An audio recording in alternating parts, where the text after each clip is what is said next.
नमस्कार दोस्तों, आप सभी का सक्षम एकेडमी में स्वागत है। पिछली क्लास में हमने डिस्कस किया था अक्षांश एवं देशांतर के बारे में।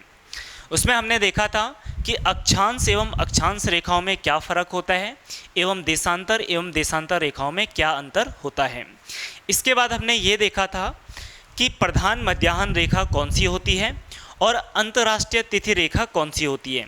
तो जो प्रधान मध्याह्न रेखा होती है वो होती है 0 डिग्री लॉन्गिट्यूड यानी कि 0 डिग्री देशांतर, जिसको ग्रीनविच रेखा भी कहते हैं। और पूरी दुनिया का जो टाइम है वो इसी रेखा से क्या किया जाता है, कंपेयर किया जाता है। इसके अलावा जो अंतर्राष्ट्रीय तिथि रेखा है वो है 180 डिग्री देशांतर। क्लियर? चलिए, तो दोस्तों आज की इस क्लास में हम डिस्कस करने वाले हैं एक नया टॉपिक, जो कि कौन सा होगा, पृथ्वी की गतियाँ यानी कि मोशन ऑफ अर्थ। जो मोशन ऑफ अर्थ है यानी कि जो पृथ्वी की गतियां हैं, इसको हमने जब सौरमंडल टॉपिक हम डिस्कस कर रहे थे तो उस टाइम पे जब हम प्लैनेट पढ़ रहे थे तो प्लैनेट के अंदर हम जब पृथ्वी के बारे में डिस्कस कर रहे थे तो वहाँ पे हमने पृथ्वी की गतियों के बारे में थोड़ा सा क्या किया था, डिस्कस किया था। आज हम यहाँ पे पृथ्वी की गतियों के बारे में क्या करेंगे, डिटेल से स्टडी करेंगे कि पृथ्वी की कौन कौन सी गतियाँ होती हैं और इन गतियों की वजह से क्या क्या घटनाएं घटती हैं। बेसिकली उसी के बारे में हम यहाँ पे क्या करने वाले हैं, डिस्कस करने वाले हैं। So let's start today class. तो आपका जो टॉपिक है वो कौन सा है? तो जो हमारा टॉपिक है ये है पृथ्वी की गतियाँ यानी कि मोशन ऑफ अर्थ। क्लियर? चलिए, तो पृथ्वी की जो गतियां हैं, बेसिकली पृथ्वी की दो टाइप की गतियां होती हैं। एक होती है आपकी परिभ्रमण गति और दूसरी होती है परिक्रमण गति। तो पृथ्वी की कितनी गतियां हैं? दो टाइप की गतियां हैं। एक गति है आपकी परिभ्रमण और दूसरी गति कौन सी है, आपकी परिक्रमण गति यानी कि रेवोल्यूशन मोशन। चलिए, अब एक एक मोशन को हम बहुत अच्छे से यानी कि अच्छे से क्या करते हैं, यहाँ पे डिस्कस करते हैं। तो सबसे पहले देखते हैं परिभ्रमण गति क्या होती है। ठीक है, परिभ्रमण गति यानी कि रोटेशनल। अब जो पृथ्वी है, देखो पृथ्वी दो टाइप की क्या करती है, गति करती है। मान लो ये है हमारी अर्थ, राइट। अब पृथ्वी दो टाइप की गति करती है। एक गति ये होती है कि पृथ्वी अपने ही एक्सिस पे क्या करती है, चक्कर लगाती है यानी कि घूर्णन गति करती है। और दूसरी जो गति होती है ये क्या करती है, सूर्य के चारों ओर क्या लगाती है, चक्कर लगाती है। मान लो ये क्या है, अर्थ है। ठीक, अब अगर यही जो अर्थ है, ठीक है, ये मान लो अपने ही स्थान पे क्या कर रहा है, ऐसे घूम रहा है। ठीक, चलो मैं दूसरा एग्जांपल दे देता हूँ। जैसे मान लो ये हमारी अर्थ है, ठीक है, ये क्या है, हमारी अर्थ है। अगर ये अर्थ अपनी ही जगह पे इस तरीके से रोटेट करें, अगर ये अर्थ अपनी जगह पे क्या करे, इस तरीके से रोटेट करें, तो इसी गति को कहते हैं क्या, परिभ्रमण यानी कि रोटेशनल।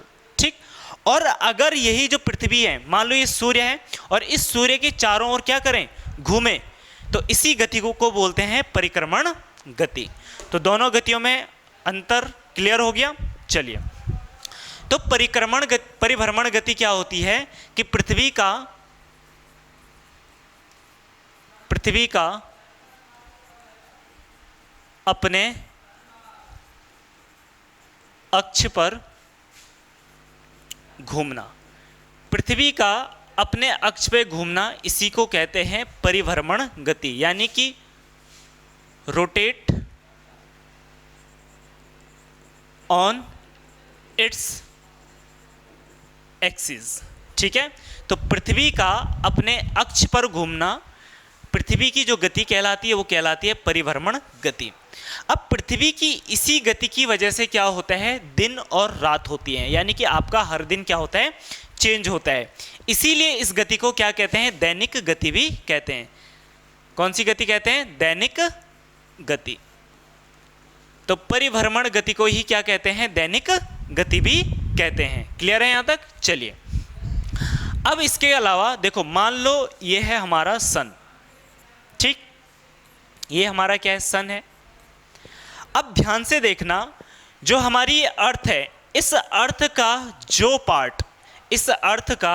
जो पार्ट सूर्य के सामने होगा वहाँ पे क्या होगा, दिन होगा। मान लो मैंने अर्थ डिवाइड कर दी, ये वाला जो पार्ट है ये सन के सामने है और जो पार्ट सन के सामने है वहाँ पे क्या होगा, दिन होगा। और जो पार्ट सन के पीछे है यानी कि इस तरफ है, ठीक है, यहाँ पे क्या होगी, बेसिकली रात होगी। तो यानी कि इस वाले एरिया में क्या होगी, डे, और यहाँ क्या हो जाएगी आपका नाइट। ठीक, तो यहाँ दिन हो गया और यहाँ पे रात होगी। तो परिभ्रमण गति की वजह से ही क्या होता है, दिन और रात होता है, इसीलिए इस गति को दैनिक गति भी कहते हैं। ठीक है, अब ये जो अर्थ है यानी कि जो हमारी अर्थ है, ये अपना एक जो रोटेशनल है यानी कि एक जो आपका रोटेशनल है या एक घूर्णन करने में कितना टाइम लेता है, यानी कि अपने अक्ष पर घूमने में जो पृथ्वी कितना टाइम लेती है, तो ये ध्यान रखना है। तो अपने अक्ष पर घूमने में पृथ्वी जो लेती है वो 24 घंटे लेती है, तो ये ध्यान रखना है। ठीक है, कितने घंटे लेती है, 24 घंटे। ठीक, अगर आपको एग्जैक्ट लिखना है तो ये होता है आपका 23 घंटे 56 मिनट, जो कि लगभग किसके इक्वल है, 24 आवर के इक्वल है। क्लियर है यहाँ तक। तो यह है पृथ्वी की परिभ्रमण गति। सबसे पहले पृथ्वी का अपने अक्ष पे घूमना, इसी गति को परिभ्रमण गति कहते हैं। और इसी गति की वजह से क्या होता है, दिन और रातें होती है। जो पार्ट सूर्य के सामने होता है वहाँ पे दिन होता है, और जो पार्ट क्या है आपके पीछे है वहाँ पे क्या होती है, आपकी रात होती है। इसी वजह से इसको दैनिक गति कहते हैं। और एक घूर्णन कंप्लीट करने में यानी कि अपने अक्ष पर एक चक्कर पूरा करने में इसको जो टाइम लगता है वो बेसिकली कितना लगता है, 23 घंटे 56 मिनट, यानी कि टोटल कितने, 24 घंटे। तो यहाँ तक क्लियर है। चलिए अब इसके बाद आगे बढ़ते हैं हम। नेक्स्ट जो पृथ्वी की दूसरी गति है वो है परिभ्रमण गति, यानी कि रिवोल्यूशन मोशन। कौन सी गति, रिवोल्यूशन मोशन, यानी कि परिक्रमण गति। अब देखो, मान लो ये है हमारा सन, ठीक है, ये हमारा क्या है, सन है। इस सन के चारों ओर पृथ्वी क्या कर रही है, घूम रही है, या पृथ्वी क्या कर रही है, चक्कर लगा रही है। पृथ्वी के साथ साथ जो आपके और प्लैनेट्स हैं और एस्टेरॉइड्स हैं, सैटेलाइट्स हैं, वो सभी क्या कर रहे हैं, सन के चारों ओर चक्कर लगा रहे हैं। ठीक, अभी हम यहाँ पे बात कर रहे हैं पृथ्वी की। अगर पृथ्वी सूर्य के चारों ओर जो चक्कर लगाती है, यानी कि पृथ्वी सूर्य के चारों ओर जो गति करती है, उसी गति को बोलते हैं परिक्रमण गति या रिवोल्यूशन मोशन। ठीक, अब ध्यान से देखो, पृथ्वी की अलग अलग कंडीशन है। मान लो अर्थ हमारा यहां पर है, ठीक, अर्थ हमारी यहां भी हो सकती है। तो जो अर्थ की ये वाली गति है, ये वाला जो मोशन है, इसी मोशन को बोलते हैं परिक्रमण गति। अब ध्यान से समझना, यहाँ पे पृथ्वी को सूर्य का एक चक्कर लगाने में जो कुल टाइम लगता है वो कितना लगता है, 365 दिन लगते हैं। कितने दिन लगते हैं, 365 दिन और लगभग 6 घंटे और 365 और 6 घंटे और लगते हैं। ठीक, अब क्योंकि 365 और 6 घंटे का क्या होता है, 1 साल होता है, इसीलिए पृथ्वी की इस गति को क्या बोलते हैं हम, वार्षिक गति कहते हैं, वार्षिक गति। और इसी गति के कारण यहाँ पे जो होता है वो आपका क्या होता है, मौसम परिवर्तन होता है, मौसम परिवर्तन। ठीक है, सीजन क्या होते हैं आपके, चेंज होते हैं, यानी कि ग्रीष्म ऋतु आ गई, वर्षा ऋतु आ गई, शीत ऋतु आ गई। ये बेसिकली किसकी वजह से होता है, आपकी परिक्रमण गति की वजह से होता है। पृथ्वी को एक चक्कर लगाने में कितने घंटे लगते हैं, 365 दिन लगते हैं, 365 दिन और 6 घंटे।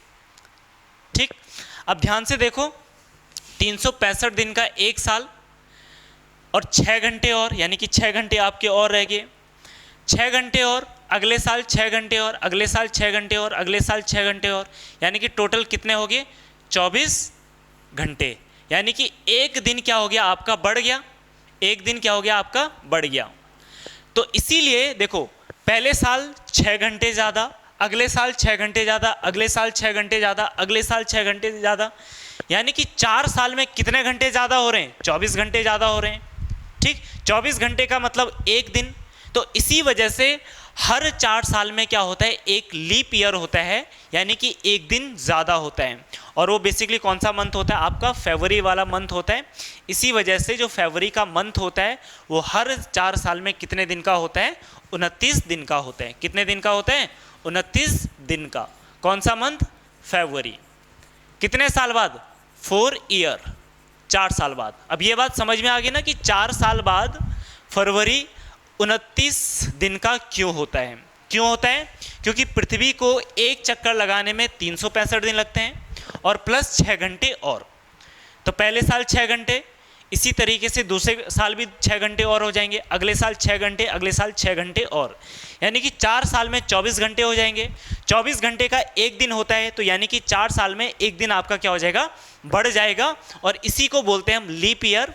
और उस साल क्या होता है कि जो फरवरी मंथ होता है वो 29 दिन होते हैं फरवरी मंथ में। क्लियर?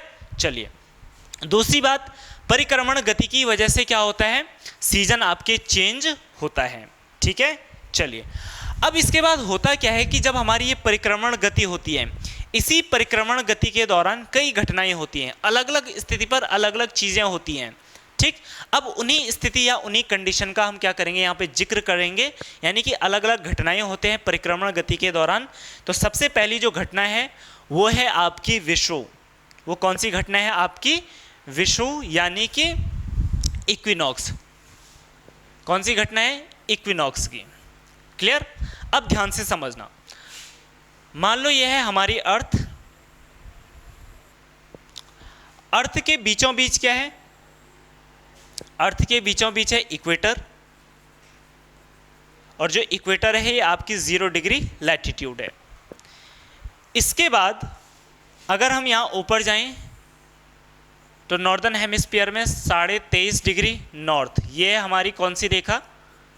कर्क रेखा। और 23.5 डिग्री अगर हम दक्षिण में जाएं तो ये हमारी कौन सी रेखा? मकर रेखा। ये कौन सी रेखा है? मकर रेखा है। अब ध्यान से समझना, बेसिकली एक ऐसी स्थिति या एक ऐसी कंडीशन जब क्या हो कि जो सूर्य की किरणें, मान लो हमारा सूर्य यहाँ पे है, सन, अगर इस सन की जो रेज है वो विषुवत रेखा पर कैसी पड़ती हो? सीधी पड़ती हो। सीधी यानी कि लंबवत, या क्या कह सकते हैं? परपेंडिकुलर। परपेंडिकुलर। जब सूर्य की किरणें विषुवत रेखा पर क्या पड़ती हैं? सीधी पड़ती हैं। इसी घटना को बोलते हैं हम क्या? विषुव, यानी कि इक्विनॉक्स की घटना। यहाँ तक क्लियर है? क्या घटना बोलते हैं? इक्विनॉक्स की घटना बोलते हैं। अब ध्यान से समझना कि ये दो कंडीशन कब होती है। देखो, एक आता है आपका कौन सा? 21 मार्च, और दूसरा है 23 सितंबर। यानी कि साल में दो ऐसे दिन होते हैं जब सूर्य की जो किरणें हैं वो विषुवत रेखा पर क्या पड़ती हैं? सीधी पड़ती हैं। साल में दो ऐसे दिन हैं जब विषुवत रेखा पर सूर्य की किरणें क्या पड़ती हैं? सीधी पड़ती हैं। एक 21 मार्च हो गया और दूसरा 23 सितंबर। अगर हम ध्यान से देखें, जब सूर्य की किरणें विषुवत रेखा पर सीधी पड़ रही हैं तो इस टाइम पे क्या होता है कि जो आपका नॉर्दर्न हेमिस्फीयर और जो सदर्न हेमिस्फीयर है, यानी कि जो उत्तरी गोलार्ध और दक्षिणी गोलार्ध है, इन दोनों गोलार्धों में सूर्य का जो प्रकाश है वो इक्वल अमाउंट में पहुंचता है। अब देखो यहाँ पे सीधा पड़ रहा है तो दोनों जगह क्या पड़ेगा? लगभग बराबर मात्रा में क्या पड़ेगा? सूर्य का प्रकाश पहुंचेगा। इसी वजह से क्या होता है कि जो उत्तरी गोलार्ध दक्षिणी गोलार्ध में क्या होते हैं? दिन और रातें क्या होती है? समान होती है। जैसे आपने 21 मार्च को देखा होगा या मार्च वाला जो टाइम देखा होगा, उस टाइम पे क्या होते हैं? लगभग दिन और रात इक्वल टाइम के होते हैं, यानी कि 12 घंटे के दिन होते हैं, 12 घंटे की क्या होती है? रात होती है। ऐसे आपने सितंबर अक्टूबर में देखा होगा, इस टाइम पे दिन और रात की जो लेंथ होती है वो क्या होती है? आपकी लगभग इक्वल होती है। तो ये इसी वजह से होता है क्योंकि दोनों हेमिस्फीयर में क्या होता है? आपका इक्वल अमाउंट में प्रकाश पड़ता है। ठीक है, दोनों गोलार्धों में क्या होता है? इक्वल अमाउंट में प्रकाश पड़ता है। तो इसी वजह से मार्च अप्रैल में यहाँ पे क्या होता है?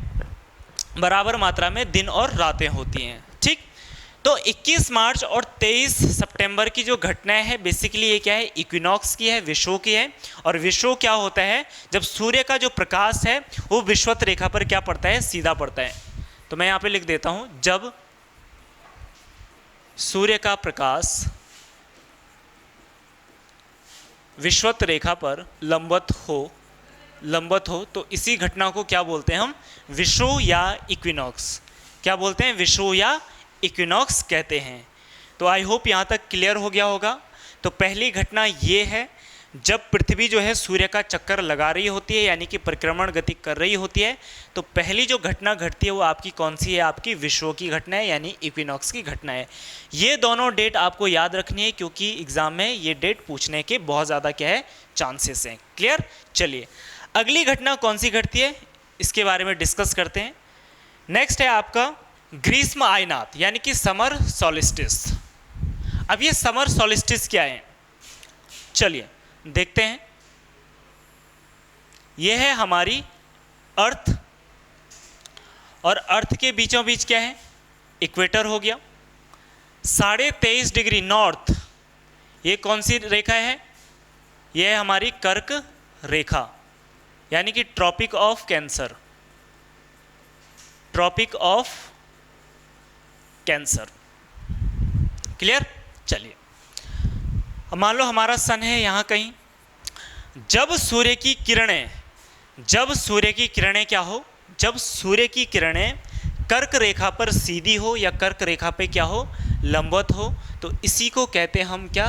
ग्रीष्म आयनात या समर सॉलिस्टिस। क्लियर है? तो जब सूर्य की किरणें क्या हो? जब सूर्य की किरणें सीधी या लंबवत किस पे हो? कर्क रेखा पर, तो इसी घटना को कहते हैं हम क्या? ग्रीष्म आयनात या समर सॉलिस्टिस। और जो समर सॉलिस्टिस की जो घटना होती है, ये होती है कब? ये होती है 21 जून को। कब होती है? 21 जून। यानी कि 21 जून को सूर्य की जो किरणें होती है वो कहाँ होती है? 23.5 डिग्री कर्क रेखा पर क्या होती है? सीधी होती है, और इसी घटना को बोलते हैं हम क्या? ग्रीष्म आयनात या समर सॉलिस्टिस। 21 जून के बाद क्या होता है कि जो सूर्य की किरणें हैं वो दक्षिणी गोलार्ध की ओर जाना क्या हो जाती है? स्टार्ट हो जाती है। यानी कि 21 जून के बाद ये कहाँ जाना स्टार्ट करेगी? सदर्न हेमिस्फीयर या विषुवत रेखा की तरफ। और 21 जून फिर ये यहाँ पे अभी बताया था मैंने कि 21 मार्च को, सॉरी 21 मार्च नहीं, अब ध्यान से देखना यहाँ पे, ये यहाँ पे पहुँच जाएगी कितना? 23 सितंबर को। यानी कि 23 सितंबर को ये कहाँ पे पहुँचेगी? तो 23 सितंबर को ये पहुँच जाएगी आपकी कहाँ पे? इक्वेटर, यानी कि विषुवत रेखा पर। क्लियर है यहाँ तक? इसके बाद जैसे 23 सितंबर पे ये विषुवत रेखा पर पहुँचेगी, उसके बाद ये दक्षिणी गोलार्ध में जाना क्या हो जाएगी? आपकी शुरू हो जाएगी। क्लियर? चलिए जी, तो ये थी हमारी ग्रीष्म आयनात या समर सॉलिस्टिस। समर सॉलिस्टिस कब होता है? 21 जून को। इसके बाद नेक्स्ट हम देखते हैं अगली घटना, यह है आपका शीत आयनात, यानी कि विंटर सॉलिस्टिस। अब विंटर सॉलिस्टिस क्या होता है? ध्यान से देखना। ये हो गया हमारी अर्थ, ये हमारी अर्थ, और अर्थ के बीचों बीच होगी इक्वेटर, और अर्थ से नीचे यानी कि सदर्न हेमिस्फीयर में 23.5 डिग्री, 23.5 डिग्री, ये कौन सी रेखा है? मकर रेखा। कौन सी रेखा है? मकर रेखा। यहाँ हमारे क्या हो गए? सन। तो सन की किरणें यानी कि सूर्य की किरणें जब मकर रेखा पर क्या पड़ती हैं? सीधी पड़ती हैं या लंबवत पड़ती हैं, तो इसी घटना को हम क्या कहते हैं? इसी घटना को कहते हैं हम शीत आयनात या विंटर सॉलिस्टिस। क्लियर? जब सूर्य की किरणें मकर रेखा पर सीधी होती हैं तो इसी घटना को बोलते हैं हम शीत आयनात या विंटर सॉलिस्टिस। और जो ये दिन होता है, ये कौन सा दिन होता है आपका? 22 दिसंबर। तो 22 दिसंबर पर जो सूर्य की किरणें होती है वो मकर रेखा पर सीधी होती है। उसके बाद 22 दिसंबर के बाद जो सूर्य की किरणें हैं वो नॉर्थ की तरफ क्या हो जाती हैं? शिफ्ट हो जाती हैं। ठीक? और 22 दिसंबर के बाद 21 मार्च को ये कहाँ पहुँच जाएगी? अरे 21 मार्च को ये कहाँ पहुँच जाएगी? विषुवत रेखा पर। तो अगर आपसे क्वेश्चन ये पूछा जाए कि शीत आयनात की घटना कब होती है, तो शीत आयनात की घटना होती है 22 दिसंबर को, ग्रीष्म आयनात की घटना होती है 21 जून को, और विषुव की जो घटना होती है वो होती है कब? 21 मार्च और 23 सितंबर को। ठीक? अब ध्यान से देखो, सूर्य की जो किरणें हैं इस टाइम कहाँ पर है? सदर्न हेमिस्फीयर में, यानी कि ज़्यादा प्रकाश कहाँ होगा? दक्षिणी गोलार्ध में होगा। अगर ज़्यादा प्रकाश दक्षिणी गोलार्ध में है, इसका मतलब इस टाइम जो सदर्न हेमिस्फीयर है, सदर्न हेमिस्फीयर में जो दिन की जो लेंथ होगी, यानी कि डे की जो लेंथ होगी वो क्या होगी? आपकी ज़्यादा होगी। और नाइट की जो लेंथ होगी वो क्या होगी, आपकी कम होगी, यानी कि दिन आपके बड़े होंगे और रातें क्या हो जाएंगी, छोटी हो जाएंगी। ठीक इसी के उलट जो नॉर्दर्न हेमिस्फीयर है, यहाँ पे इस टाइम पे कौन सी ऋतु चल रही होगी, शीत ऋतु चल रही होगी। यहाँ पे दिन छोटे होंगे और रातें क्या हो जाएंगी, बड़ी हो जाएंगी। तो आई होप आपको यहाँ तक क्लियर हो गया होगा। इसके बाद देखते हैं हम उपसौर और अपसौर की कंडीशन। अब ये उपसौर और अपसौर होता क्या है, पेपरों में पूछा जाता है, इसीलिए आपको ये सारे पॉइंट्स बड़े अच्छे से क्लियर करने हैं। चलिए अब ध्यान से देखिए, यह है हमारा सन और सन के चारों ओर हमारी अर्थ क्या लगा रही है, चक्कर लगा रही है। अब अर्थ की एक कंडीशन मान लो ये है, मान लो अर्थ आपके यहाँ पर है, और एक कंडीशन मान लो अर्थ किसी समय पर क्या है, यहाँ पर है। अगर इन दोनों स्थिति को हम ध्यान से देखें तो दोनों स्थिति में क्या है, एक ऐसी स्थिति है जब अर्थ क्या है, सूर्य से बहुत नज़दीक है, और दूसरी स्थिति कैसी है, जब अर्थ क्या है, सूर्य के बहुत नज़दीक है, सॉरी बहुत क्या है, दूर है। ये दो कंडीशन है यहाँ पे। एक कंडीशन क्या होगी, जब ये अर्थ के बहुत क्या है, नज़दीक है, और दूसरी कंडीशन क्या है, जब पृथ्वी क्या है, सूर्य से बहुत ज़्यादा डिस्टेंस पे है। तो जब पृथ्वी सूर्य के सबसे नज़दीक होती है, जब पृथ्वी सूर्य से न्यूनतम दूरी पर होती है, न्यूनतम दूरी पर हो, जब पृथ्वी सूर्य से क्या हो, न्यूनतम दूरी पर हो, यानी कि मिनिमम डिस्टेंस पे हो, मिनिमम डिस्टेंस पे हो, तो इसी को बोलते हैं हम क्या, उपसौर यानी कि पेरिहिलियन। क्लियर। ठीक दूसरी जो कंडीशन है आपकी, ये कौन सी वाली कंडीशन, ये है अपसौर की कंडीशन। जब पृथ्वी सूर्य से दूरी पर हो, यानी कि मैक्सिमम डिस्टेंस। तो जब पृथ्वी सूर्य से अधिकतम दूरी पर होती है तो इसी को बोलते हैं हम कौन सी कंडीशन, अपसौर की कंडीशन, यानी कि एपीहीलियन। तो ये दोनों कंडीशन आपको याद रखनी है, एक कंडीशन आपकी उपसौर की है और दूसरी कंडीशन अपसौर की है। जो उपसौर की घटना घटती है ये आपको याद रखना है, ये घटती है आपकी 3 जनवरी, 3 जनवरी, ठीक है। यानी कि 3 जनवरी को पृथ्वी सूर्य से क्या होती है, मिनिमम दूरी पर होती है, और 4 जुलाई को पृथ्वी क्या होती है, सूर्य से अधिकतम दूरी पर होती है। तो आपके पास क्वेश्चन कैसे बनेगा, क्वेश्चन ये बनेगा कि उपसौर की घटना कब घटती है या किस दिन उपसौर की कंडीशन होती है। तो 3 जनवरी को उपसौर की कंडीशन होती है और 4 जुलाई को अपसौर की कंडीशन होती है। तो यहाँ तक क्लियर हुआ। अब बड़े ध्यान से देखना, ये उपसौर हो गया, अपसौर हो गया, ये दोनों कंडीशन आपको समझ में आ गई होगी। उपसौर कौन सी कंडीशन है कि जब पृथ्वी सूर्य से मिनिमम दूरी पर हो, और ये दिन कौन सा होता है, 3 जनवरी। और जब पृथ्वी सूर्य से अधिकतम दूरी पर होता है तो इस स्थिति को बोलते हैं अपसौर, और ये घटना कब घटती है, 4 जुलाई को। तो ये दोनों पॉइंट याद रखना है। अब ध्यान से देखो, इन डेट को जरा ध्यान से देखना, इन डेट्स को बड़े ध्यान से देखना। 3 जनवरी को अगर हम ढंग से ऑब्जर्व करें तो 3 जनवरी अगर हम नॉर्दर्न हेमिस्फीयर की बात करें, यानी कि उत्तरी गोलार्ध की बात करें, तो उत्तरी गोलार्ध में इस टाइम पे कौन सा सीजन होता है, उत्तरी गोलार्ध में इस टाइम होता है विंटर सीजन, यानी कि शीत ऋतु होती है। ठीक। दक्षिणी गोलार्ध में इस टाइम पे कौन सी ऋतु होती है, दक्षिणी गोलार्ध में इस टाइम पे होगी आपकी कौन सी ऋतु, ग्रीष्म ऋतु। अब इसका क्या फर्क पड़ेगा, ध्यान से देखना। अब पृथ्वी क्या है, इस टाइम सूर्य के बहुत नजदीक है, ठीक, और ये वाली जो कंडीशन थी इस टाइम पे बहुत दूर है।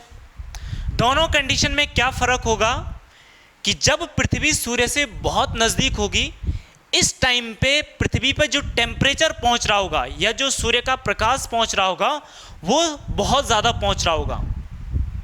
और वहीं जो दूसरी कंडीशन है, जब पृथ्वी बहुत ज़्यादा दूर है, इस टाइम पे सूर्य का प्रकाश इसके कंपैरिजन में क्या पहुंच रहा होगा, कम पहुंच रहा होगा। ये दो कंडीशन समझ में आ गई कि जब पृथ्वी क्या है, नज़दीक है तो सूर्य से ज़्यादा प्रकाश पहुंचेगा, जब पृथ्वी क्या है, दूर है तब सूर्य से कम प्रकाश पहुंचेगा। अब 3 जनवरी वाली कंडीशन देखते हैं। इस टाइम पे उत्तरी गोलार्ध में चल रहा है आपका विंटर सीजन और दक्षिणी गोलार्ध में चल रहा है आपका कौन सा, ग्रीष्म ऋतु चल रही है। अब क्योंकि यहाँ पे देखो हो सकता था, मान लो यहाँ पे उत्तरी गोलार्ध में इस टाइम पे हो सकता था टेम्परेचर आपका 5 डिग्री या 10 डिग्री हो सकता था, लेकिन पृथ्वी क्या है, नज़दीक है, इस वजह से यहाँ पे जो विंटर होती है वो बहुत ज़्यादा नहीं होती है। क्यों? क्योंकि यहाँ से प्रकाश ज़्यादा पहुँच रहा है। वहीं दक्षिणी गोलार्ध की बात करें तो इस टाइम पे ग्रीष्म ऋतु चल रही है।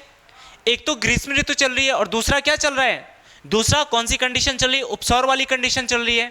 यानी कि पृथ्वी क्या है, सूर्य से बहुत नज़दीक है, तो सूर्य का प्रकाश और ज़्यादा पहुँच रहा है। पहले ही वहाँ पे क्या है, ग्रीष्म ऋतु है, और दूसरा क्या, पृथ्वी क्या है, सूर्य से नज़दीक है, ज़्यादा प्रकाश पहुँच रहा है।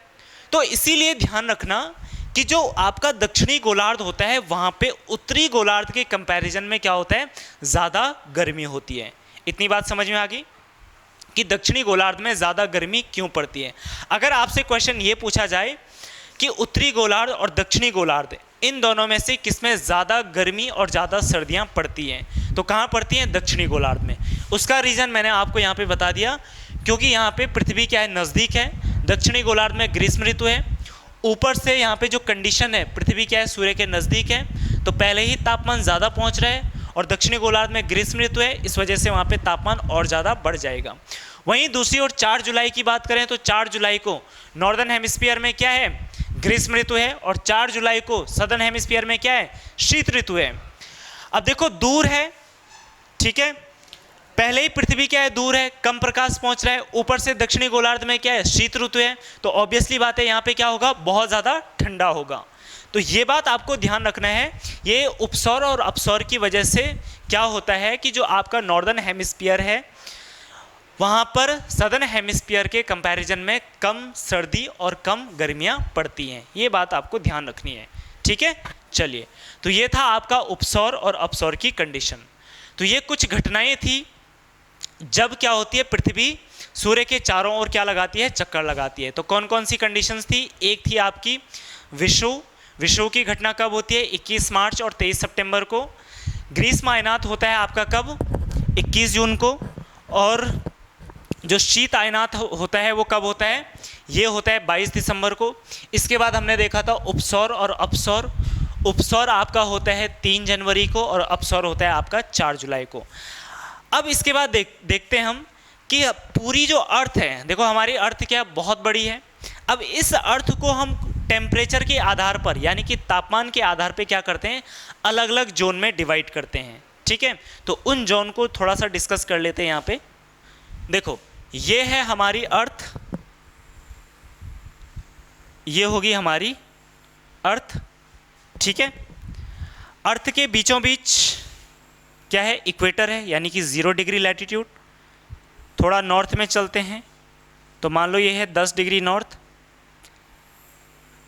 ये है आपका 30 डिग्री नॉर्थ, ये है आपका 45 डिग्री नॉर्थ, ये है हमारा 60 डिग्री नॉर्थ, और ये हो गया हमारा 90 डिग्री नॉर्थ, ठीक है। और ठीक इसी तरीके से क्या हो जाएगा, साउथ में भी हो जाएगा 10 degree south, 30 degree south, 45 degree south, 60 degree south, और नीचे क्या होगा आपका 90 डिग्री साउथ हो जाएगा। तो ये अलग अलग क्या होते हैं, टेम्परेचर बेल्ट होते हैं। ध्यान से देखना, जो आपका 0 डिग्री के 10 डिग्री नॉर्थ और 10 डिग्री साउथ वाला जो रीजन है, यानी कि ये वाला रीजन और जो ये वाला रीजन है, ये रीजन आपका कौन सा है, विषुवत रेखीय रीजन है, इसीलिए इसको बोलते हैं विषुवत रेखीय क्षेत्र, ठीक है। विषुवत रेखीय क्षेत्र बोलते हैं, ठीक है। ये कौन सा रीजन हो जाएगा, इक्वेटोरियल जोन हो जाएगा। इसको क्या बोलेंगे, विषुवत रेखीय प्रदेश, विषुवत रेखीय प्रदेश या क्षेत्र, ठीक। 10 डिग्री, अच्छा ये थोड़ा गलत हो गया, एक सेकेंड, ये नीचे वाली लाइन में होना चाहिए था, जस्ट वेट। अब ध्यान से देखिए, 10 डिग्री नॉर्थ और 10 डिग्री साउथ, यानी कि जो ये वाला रीजन, जो हमारा ये वाला रीजन और ये वाला रीजन है, ये कौन सा है, विषुवत रेखा के आसपास वाला क्षेत्र है, इसीलिए इसको बोलते हैं विषुवत रेखीय प्रदेश, विषुवत रेखीय प्रदेश, या इंग्लिश में लिखना है तो इक्वेटोरियल जोन। क्लियर है यहाँ तक? तो किस आधार पे हम पूरी पृथ्वी को बांट रहे हैं? तापमान के आधार पर। ठीक, फिर जैसे जैसे हम और नॉर्थ चलेंगे तो जो आपका 10 डिग्री से 30 डिग्री नॉर्थ वाला और 10 डिग्री से जो 30 डिग्री जो साउथ वाला रीजन है, इस रीजन को बोलते हैं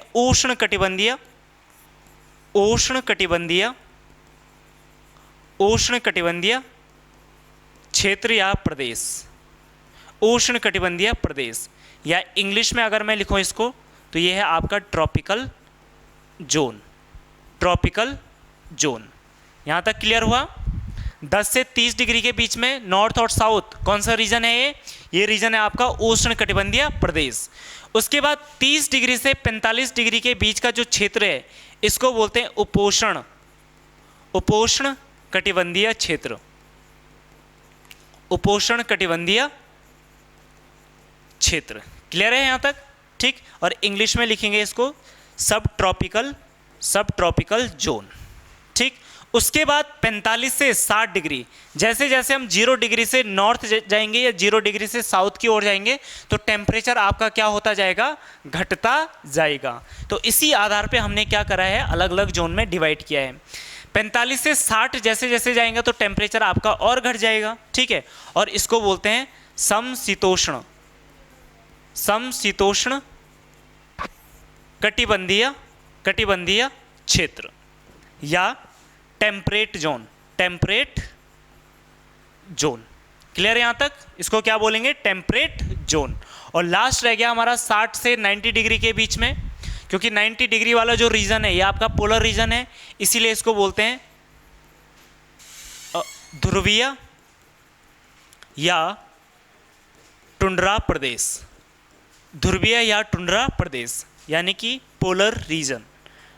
तो ये वाला हो जाएगा आपका कौन सा रीजन? पोलर रीजन हो जाएगा। तो 60 से 90 डिग्री के बीच का जो एरिया है वो कौन सा रीजन है आपका? पोलर रीजन या टुंड्रा प्रदेश है। तो इस तरीके से हमने पूरे अर्थ को अलग अलग टेम्परेचर बेल्ट में डिवाइड किया है। 0 डिग्री से लेकर 10 डिग्री नॉर्थ या साउथ, ये वो कौन सी बेल्ट है आपकी? विषुवत रेखीय प्रदेश।